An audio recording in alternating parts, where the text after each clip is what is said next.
When the first episode of this anime aired, it was instantly labeled as a masterpiece for making everyone cry with how sad it was. Extra hype came in by mentioning the author being the same as in a silent voice. It used all the classic tricks of cry porn, such as a tragic backdrop story, an unfair death, and a blank personality protagonist that looked like a cute doggy. It did its job perfectly for that one episode, and if it ended there, it would be remembered positively. Unfortunately, there were more episodes and more arcs, and in every arc the exact same thing was happening. The protagonist met someone with a tragic backdrop story, spent some time with him, and then he died. No matter how good the execution may be, the repetition alone was making each time to be less impactful than the previous one. Constantly killing the support cast had the issue of not giving catharsis to anyone since they died without resolving their problems. They tried to make it seem like the protagonist was transforming into them for continuing what they were doing so there wouldn't be any actual closure. That never happened since he was not trying to bring closure to whatever they were suffering from. He only assumed their form, moved to a different place, and assumed the form of the next person who died. Basically, there was no continuation to the stories, they were just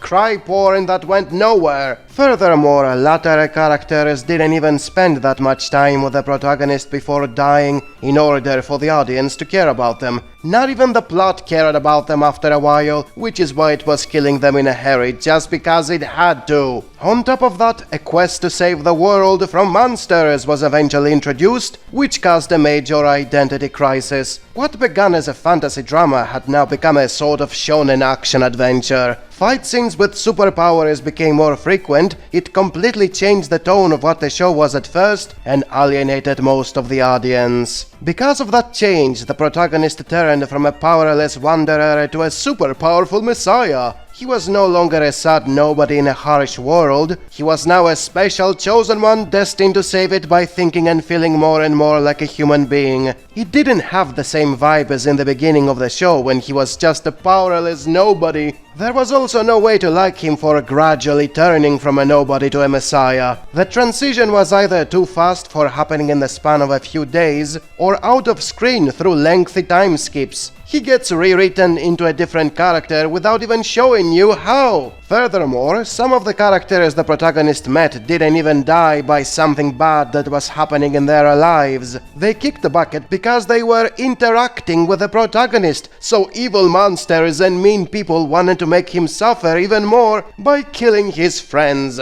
What began as a tragic coincidence eventually became deliberate misery porn. Hey, Mr. Protagonist, you suffer because we want you to suffer. Be miserable all the time. This is, after all, the only hook of the show. If the protagonist could die during all this mess, it would ruin everything he was going through. So at least there could be tension regarding his success or failure, regarding the salvation of the world. But the thing is, he couldn't lose because he was an immortal who always healed instantly, no matter how many times they killed him. There was nothing to worry about, you were just waiting to see when he was going to win instead of if he wins. Since everyone else around him was dying, there was also no sense of accomplishment regarding his inevitable victory. What kind of a victory would he achieve if nobody was left alive to enjoy it with him? Can you imagine going through all this suffering for the sake of saving the world and eventually nobody's left alive at the end? Who thought this was a good idea? It's just more suffering for the heck of it. As if all these issues weren't enough, the production values got worse as the show went on, and what began as a polished cry porn through the use of proper cinematics became a typical to bad-looking fantasy action adventure. And as simple as that, the initial hype of the show evaporated, and now very few care for another season.